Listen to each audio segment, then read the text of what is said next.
मला हे 4 पानं वाचता येतात म्हणून मला इथे बसता येते, मला बोलता येते. रमाईंनी गौऱ्या थापल्या म्हणून महामानव इतक्या मोठ्या कामासाठी आपल्या सगळ्यांना सर्वांना चांगला अधिकार देण्यासाठी लढू शकले. आता योद्ध्या तर होत्याच. पूर्वीच्या काळामध्ये सगळ्या स्त्रियांना युद्ध तंत्रज्ञान होतच, पण ह्या सगळ्या काळामध्ये याला बघण्याचा दृष्टिकोन बदलत गेला. पण ठीक आहे, आपण बघतो आपल्या घरामध्ये पण एखादी आजी आली, आपण पाया पडलो तर ती सांगते अष्टपुत्र सौभाग्यवती भव. आणि तेच जर नवरा पाया पडला, पुरुष पाया पडला तर त्याला म्हणते यशस्वी भव, विजयी भव. माझ्याही डोक्यावर हात ठेवून विजयी भव म्हणणं, मी पण खूप विजय मिळवू शकते. एखाद्या आजीला, आईला म्हणावं वाटतं एका स्त्री, मला सुद्धा सांग यशस्वी भाव. एका यशस्वाचे मी कितीतरी मोठे मोठे डोंगर सर करू शकते. पण पुरुष हा, पुरुषाविषयी आक्षेप नाहीये, कारण शेवटी महात्मा फुलेंनी धीर दिला म्हणूनच सावित्रीबाई घडल्या, मल्हाररावांनी धीर दिला म्हणूनच आज अहिल्यादेवी उभ्या राहिल्या, जिजाऊंचा सतत सन्मान केला म्हणूनच शिवराय जीवनामध्ये इतक्या मोठ्या ह्याच्यावर गेले. परंतु पुरुषांनी यशस्वी व्हावं, विजयी व्हावं, स्त्रियांनी मात्र फक्त सौभाग्यवती व्हावं. सौभाग्यवती व्हावं कोणाला वाटणार? तुम्हाला, आम्हाला, आपल्याला वाटणार मरेपर्यंत आपण सौभाग्यवती राहावं. पण सौभाग्य असण्याचा अर्थ नेमका काय आहे? सौभाग्य असण्याचा अर्थ फक्त कुंकू डोक्यावर आपण लावून फिरणं हा नाही. आणि त्या स्त्रीला सौभाग्यवती म्हणत असताना तिने फक्त पुत्रांना जन्म द्यावा असं नाही आहे. तिने त्या पुत्रांना संस्कारी करणं ही सुद्धा आता काळाची गरज आहे. आपण बलात्कारांवर बोलतोय, अत्याचारांवर बोलतोय. त्या स्त्रीला कोणीतरी तू सुद्धा दीर्घायुष्य हो असं म्हणलं तर तिलाही वाटेल की माझ्या आयुष्याची किंमत आहे, मी जगणं हे लोकांना हवंय हे तिला वाटावं. अशा प्रकारच्या वातावरणाची ना अशा प्रकारच्या विचारांची गरज आहे. तरी ठीक आहे, आम्ही स्त्रिया पण खूप कठीण परिस्थितीला सामना खूपच तयार झालेलो आहोत. इस जग में जितने भी जुल्म है, इस जग में जितने जुल्म नहीं उतने सहने की ताकत है. तानों के शोर में रह के भी सच कहने की आदत है.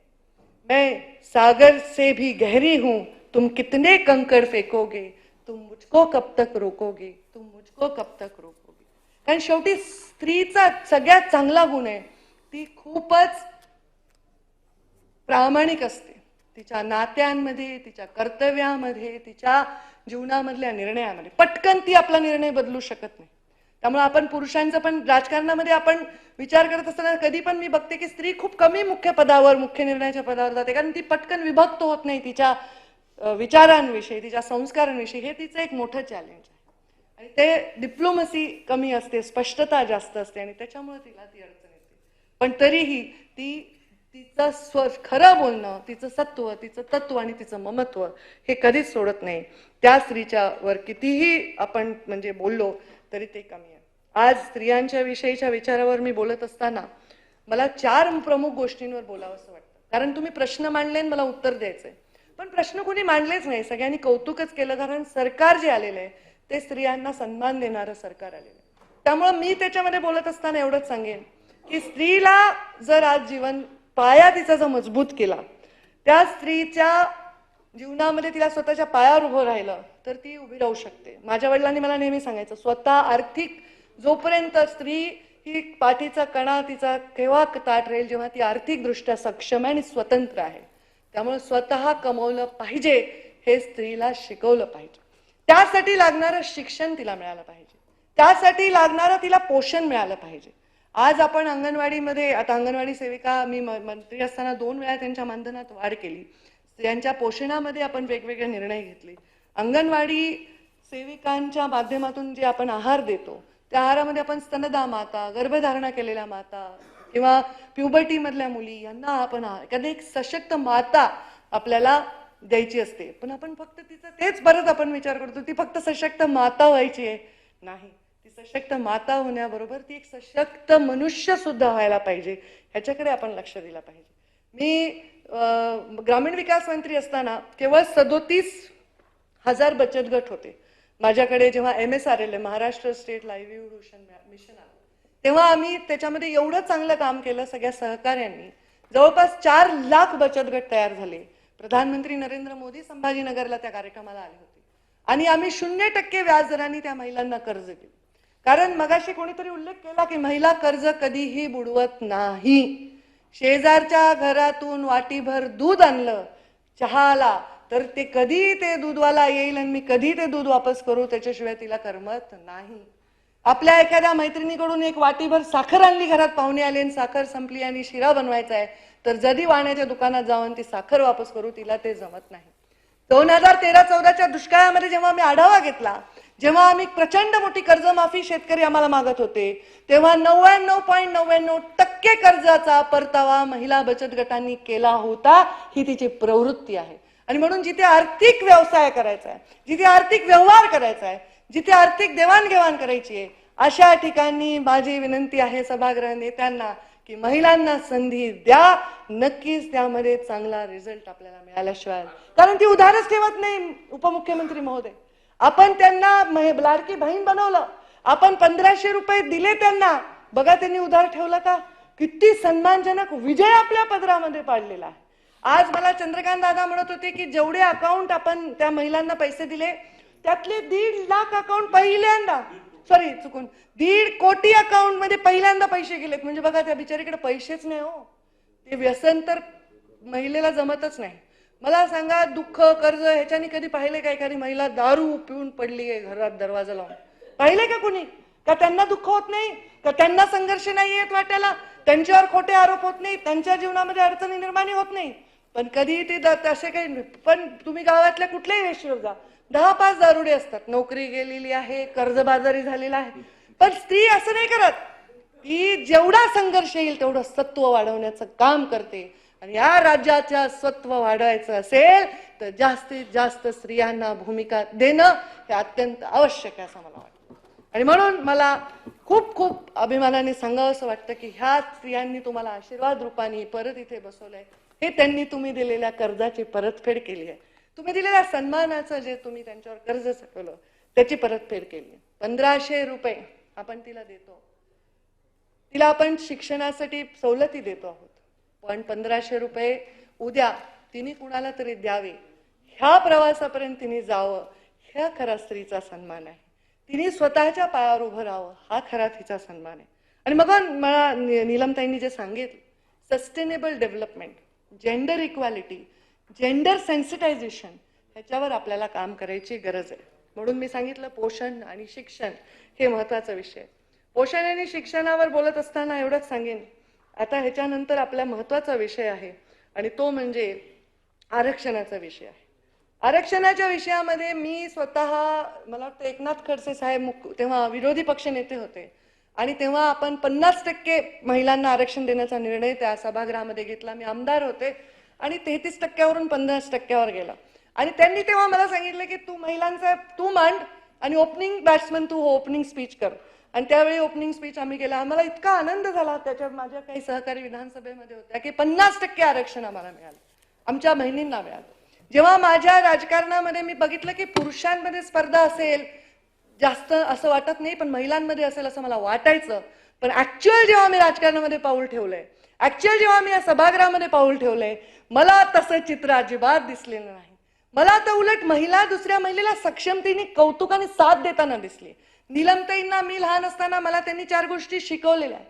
माझ्या सहकाऱ्यांनी माझ्यावर जेव्हा चुकीचे आरोप होत होते तर माझ्या सहकारी महिला आमदारांनी सांगितलं, आम्ही पंकजावर आरोप करणारे, आम्ही कन्व्हिन्स नाहीत. या प्रकारची भावना एक महिला दुसऱ्या महिलेला हाताला धरून वर घेत असते, ती त्याच्या बरोबरीला येऊन उभी राहील म्हणून ढकलून देत नाही. आता अपवाद सगळीकडे असतात, तर हे फार सुंदर गुण महिलांमध्ये आहे. आणि त्याचमुळे महिलांना 50% आरक्षण मिळणं ही आपल्या देशासाठी, आपल्या राज्यासाठी अत्यंत सुंदर गोष्ट आहे. 29 मध्ये मला विश्वास आहे की जास्तीत जास्त महिला सभागृहात दिसतील. सभागृहामध्ये आम्हाला चांगलं महिला आल्या की छान त्या सभागृहामध्ये रौनक वाटते. महिलांचं बोलणं, महिलांचं व्यक्त होणं, या सगळ्या गोष्टी अत्यंत राज्याच्या दृष्टीने, समाजाच्या दृष्टीने हिताच्या आहेत. त्यामुळे त्यांना किती अडचण, किती त्यांच्या समोर झाली, त्यांना कितीही थांबवलं तरी त्या उभ्या राहतात, हे आरक्षणाच्या माध्यमातून दिसतं. आणि शेवटचा मुद्दा सांगेन तो संरक्षणाचा. हा मुद्दा थोडासा व्यापक आहे, थोडक्यात मांडण्याचा प्रयत्न करते कारण सगळ्यांनी खूप बोललेले आहेत. त्याच्यामध्ये मला सगळ्यात पहिला प्रश्न पडतो, मी जेव्हा महिला बाल कल्याण मंत्री होते, मी त्या जेल्सना भेट देत होते. अनेक महिला अरेस्टेड होत्या आणि त्याच्यामधल्या 90% हुंडाबळीच्या विषयांवर अरेस्ट होत्या. आम्ही लहान असताना, आम्ही मोठे होत असताना, लग्नांमध्ये आमच्या भावंडांच्या जाताना खूप लोक कौतुकाने येऊन आमच्या आईवडिलांना पत्रिका देताना, आता मलाही देताना सांगतात, ताई हुंडा घेतला नाही बरं का आम्ही, अरे वा किती छान, लग्नाचा खर्च कोण करतंय? ते तर तेच करतायत. त्यांनी हाऊस म्हणून पोरीला दागिने घातलेत, त्यांनी हाऊस म्हणून जावायला गाडी दिली आहे, त्यांनी हाऊस म्हणून फ्लॅट घेऊन दिलाय. आम्ही हुंडा नाही घेतला बरं का ताई. म्हणजे त्या मुलीची किंमत बघा. त्या मुलीकडे एवढे पैसे तिच्या वडिलांकडे की त्या जावायला घर घेऊन देत आहे, त्याला उद्योग उभा करून देत आहे, त्याला गाडी घेऊन देत आहे, त्याला घर घेऊन, पुन्हा हिचे दागिने हिच्या मालकीचे राहतील याची काही गॅरंटी नाही, कारण ते कुठे ठेवतील तिच्याकडून घेऊन हे माहिती नाही. हे सगळं देत आहे. त्यापेक्षा त्या पोरीला ते पैसे द्या, तिला स्वतःच्या पायावर उभं राहू द्या, ती नवऱ्याला सांभाळेल. काही एवढं वाईट परिस्थिती नाही येणार ना भविष्यामध्ये. उद्या असंही होऊ शकतं. एक सिनेमा मी पाहिला होता, त्याच्यामध्ये नवऱ्याला हाऊसवाईफ व्हायची आवड होती आणि बायकोला काम करायची. खूप छान चाललं होतं, काही वाईट नाहीये.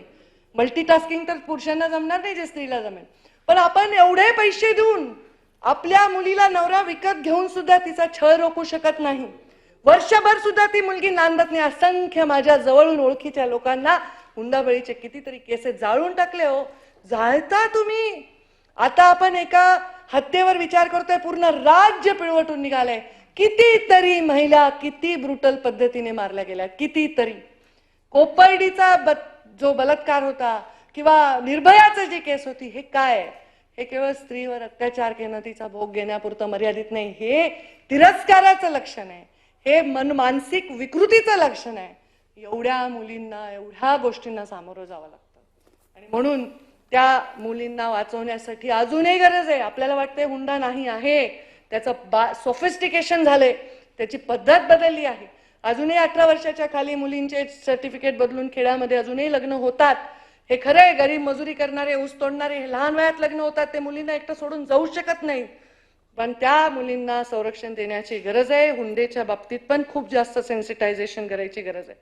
आता सगळ्यांनी स्त्रीना विनयभंग, अत्याचार, बलात्कारावर बोलले. गंभीर विषय आहे, अत्यंत गंभीर. पहिले त्या विषयाचे पद्धत वेगळी वाटायची ऐकताना, की ह्याच्यावर अत्याचार झाला, बलात्कार झाला. आता नुसतं अत्याचार बलात्कार नाही, निर्घृणपणा. आता तो कलकत्त्याचा किती भयानक केस आहे, ती किती भयानक परिस्थिती. एक डॉक्टर मुलगी आहे जी रात्री उभी राहते कुणाच्या संरक्षणासाठी, जीवनाच्या, आणि तिला संरक्षण नाही. त्यामुळे ह्या पिंक रिक्षा, हे सगळे नंबर ज्याचा चित्राताईंनी उल्लेख केला, ह्याची आवश्यकता आहे, सगळं आहे. तर ह्याच्याबद्दल फार फार गंभीर विषय. मला मोदीजींचे सभागृहाची वेळ कामकाज संपेपर्यंत वाढवण्यात येत आहे. शेवटचाच मुद्दा आहे माझा. उपकार वाटतात मला प्रधानमंत्री मोदीजींचे. त्यांनी बेटी बचाव केलं नाही, तर असे राज्य होते जिथे दुधामध्ये लेकराला बुडवून मारत होते. आत्ता फार जुनी शतकांपूर्वीची गोष्ट नाही. मला तर वाटतं उलट शिवरायांच्या काळात, त्या काळात, अहिल्यादेवींच्या काळात मुलींना जन्म तरी घेऊ देत होते, कारण टेक्नॉलॉजी नसावी कदाचित. आता टेक्नॉलॉजीचा फायदा काय? आदिवासी भागामध्ये 100% मुली जन्मतात. पण जेवढा सदृढ जिल्हा आहे, जेवढा जास्त सुशिक्षित जिल्हा आहे, जेवढे जास्त पैसेवाला जिल्हा आहे, तिथे मुली नको वाटतात. आणि त्या मुलींना जन्म घेऊ देत होत नव्हते या देशामध्ये. दुधात बुडवून मारत होते, जिवंत पुरत होते, उकिरड्यावर टाकत होते. मी स्वतः सोडवलेत लेकरं, मुंग्यांनी खाऊन टाकलेले लेकरं, कारण ती स्त्री आहे. मला रेल्वेच्या बर्थमध्ये एक बाळ सापडलं, 1 दिवसाचं बाळ, चांगलं श्रीमंत घरचं असावं. पूर्ण बास्केटमध्ये दुधाची बाटली बिटली तलम कपड्यांमध्ये गुंडाळून ठेवलेलं होतं. ती मला सापडली. ती भाग्यश्री नाव मी तिचं ठेवलं, तिला ठेवलं तिकडे आश्रमात, म्हणून माझी कन्या भाग्यश्री हे मी त्या योजनेला नाव दिलं. ही परिस्थिती काय फार जुनी नाही आहे, ही फार जुनी परिस्थिती नाही. ह्याच्यावर खूप कडक कायदे आणायची गरज आहे. आपण खूप पैसे दिले, खूप योजना केल्या, खूप विकास केल्याने स्त्रीचं संरक्षण होतंय असं दिसत नाही, हे मात्र खरं आहे. आणि हे फक्त आपल्या देशात नाही, सगळीकडे ही परिस्थिती. स्त्रीकडे बघण्याचा दृष्टिकोन, गुन्ह्यांमधली क्रूरता आणि अघोरीपणा वाढत चाललेला आहे. ह्याच्यावर मला वाटतं आपल्या शालेय शिक्षणातच बदल केले पाहिजे. मी पर्यावरण मंत्री, मला वाटतं पर्यावरणाचे पण कोर्सेस शाळेपासून शिकवले पाहिजे. स्वच्छता शाळेपासून शिकवली पाहिजे. नैतिक जबाबदारी शाळेपासून शिकवली पाहिजे. स्त्री जशी ग्रेट आहे, पण तिच्या मुलावर जेव्हा येतं ना, तेव्हा ती काही ग्रेट राहत नाही. तिच्या मुलांनी बलात्कार केला तरी त्याला वाचवावं वाटतं, त्यांनी निर्घृण हत्या केली त्याला तिला वाचवावं लागतं. हे नाही केलं पाहिजे. या देशातल्या आयांनी अशा मुलांना मनावर दगड ठेवून त्याला बिलकुलच डिसोन केलं पाहिजे. ही परिस्थिती आहे. कारण ते जे आहेत ते म्हणजे आजकालच्या जगात, कलियुगात कदाचित राक्षस या रूपात वावरत असावे, जे अशा प्रकारचे प्रयत्न करतात. आता जालन्यामध्ये कालच उपमुख्यमंत्री महोदयांनी सांगितलं बीडची घटना तर सगळ्या जे राज्याला माहिती आहे किती वाईट परिस्थिती झाली, पण जालन्यामध्ये काल एका मुलाला सळईने किती भयानक पद्धतीने मारलं आणि पुन्हा व्हिडिओ काढतात. इतके विकृत झालेत लोक. आणि हे सगळे गुन्हे पण संस्कार आणि बऱ्यापैकी काहीतरी याच्यामध्ये संस्कार आणि धाक, शासनाचा धाक. मोदीजींचे आभार याच्यासाठी मानायचे की अल्पवयीन मुलीवर निर्घृण अत्याचार बलात्कार करणाऱ्यांना देहदंडाची शिक्षा करण्याचा निर्णय मोदींनी घेतला आणि त्याच्यामुळे याच्यावर कंट्रोल आणण्यामध्ये आपल्याला नक्कीच यश येईल असं मला वाटतं. आणि माझी एक विनंती अशी आहे आणि मी त्याच्यामध्ये निर्णयात बदल करून घेईन. आपण जसं म्हणला स्वयं संरक्षणाचे धडे हे सुद्धा मुलींना दिले पाहिजे. आपण एक कोर्स ठेवलाच पाहिजे शालेय शिक्षणात, जुडो, कराटे, काय असेल तायक्वांडो, ज्याच्यात मुलीला किमान स्वतःचं संरक्षण करता यावं. कारण ह्या जेव्हा कोर्सेसमध्ये ते शिकवतात ना, तेव्हा त्या मुलीमध्ये पण एक वेगळे फरक येतात. नाही तर एखाद्या मुलीवर जेव्हा अटॅक होतो, तिच्यावर विनयभंग होती, इतकी घाबरून जाते की ती स्वतःचं संरक्षण करू शकत नाही. आणि मग असा प्रश्न निर्माण होतो की तिची संमती होती, असे काहीतरी भयानक प्रश्न लोक उपस्थित करतात. तसं नाहीये, ती घाबरून जाते, ते बुजून जाते. त्या मुलींना, कारण मी महिला बाल कल्याणमध्ये ह्याचं पूर्ण ऑडिट केलं या विषयाचं.